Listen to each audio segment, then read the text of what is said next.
talk about this tomorrow morning, not so much today, but I saw that, like, I must have really, I knew that I'd fucked up Patrick Melton really bad over the last year. I know that the obsession had gotten deep, but, like, the stuff I heard people telling me about, like, him talking about a 10-year-old girl, whether it's my daughter or not, is immaterial. Like, and I know his cope would be, well, you put it up there.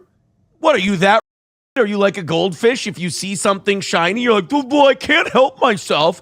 Okay, so you have no personal agency. That's good to know.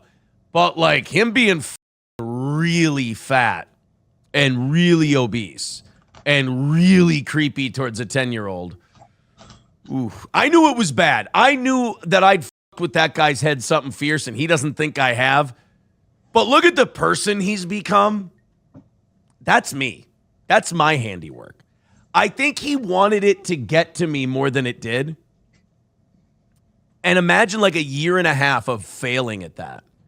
And then you go, I know, a 10-year-old girl. That is one of those things where you look at it and you go, honestly, I don't even need to say anything about it. That he defeats himself like that. If you see stuff like that and you go, I'm a Patrick Melton fan, and you say that publicly, look, man, that says more about you than it does about me. Oof, that was rough. I mean, for me to fuck you up so bad that that's the level you have to go down to. And you know what he wants out of it. You know he wants this big screaming thing out of me. No, I know. In fairness to Patrick, I've known what Patrick was from day one. I knew what the gimmick was from day one. Bullied fat kid trying to be the guy in his basement that he always wanted to be when he was the bullied fat kid. It's very clear, like anytime he gets confronted, he bitched out of coming on this show when Jesse P.S. gave him a chance to 2-on-1 the whole thing, to like totally take me by surprise on my own show. He's passed on all of my offers for any kind of confrontation. When Chad confronted him, he totally got bitch slapped by Chad fucking Zumach. I think when Stuttering John confronted him, he just kind of stood there like this with the fat just leaking over every article of clothing that he has. He's so see-through, and who he is so apparent in his attempt at a gimmick that it's just, if you get mad at a guy like that, you're an idiot. It means that you just can't do basic reading of people. So I guess I've made him go that desperate and that low. It's a new low for him. And as Tukey would say, another win for the toe. Thank you guys for being here tonight. People saying about Patrick Melton, he felt it himself. Ooh, more Keno Casino lingo. But yes, he did. That is a desperate stinky cologne. Ahab says the audio issue at Hackamania drove Melty insane. I heard that he was really having a hard time, like, with people saying, what was it? That he was looking for not an XLR cable, a USB cable. Like, people pointed out that they were asking fans for USB cords at their event. And apparently he was having a really hard, no, we didn't. No, it's fine. Just, it's not a big deal. The people who think you're already a piece of are still going to think you're a fat. People who like you are going to blindly follow you. So don't get so worked up about it, you know?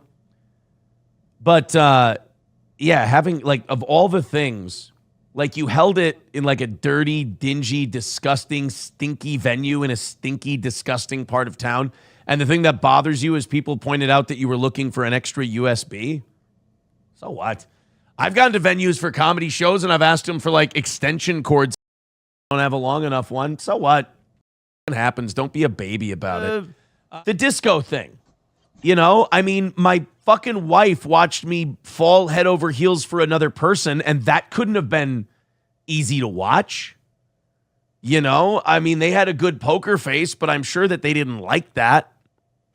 And then, you know, you try to keep everybody what a fucking disaster that all was. Jesus. So, yeah, can you understand this, Aaron? Being a step-parent sucks. Having to deal with a scorned wife sucks, too. April wanted you. You brought her a shit ton of baggage. I never told her I didn't, though. In fact, we had broken up for a week. When we first started dating, I told her, I don't want to put all on you. I need some time. For all, and she's like, no, I want it. I want the whole thing, blah, blah, blah, blah, blah. We got back together a week later, and it was full steam ahead. I'll tell you this. I think she thought she wanted it, and I think in the long run, it proved to be a little more than what she was looking for. I'll give you that, 100%. For me, like, April and I started dating in January. No, that's not true. We met in January. We hung out. And then we started officially dating like in April. I get it. And then she moved in, I think, in June or July.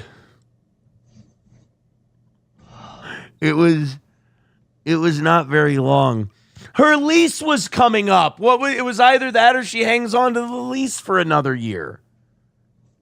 So I just said, well, why don't you come move in with me? And you know how that worked out?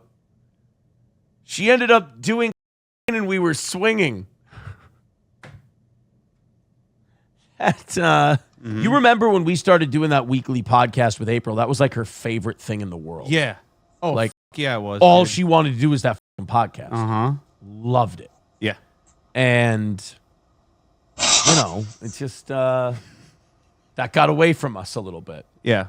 Like I said, like there was, the rhythm we had of like her working at that factory place. I get done with the show, run her a sandwich or something. Mm-hmm. That was perfect. Yeah. That was like clockwork. But she loved doing that podcast.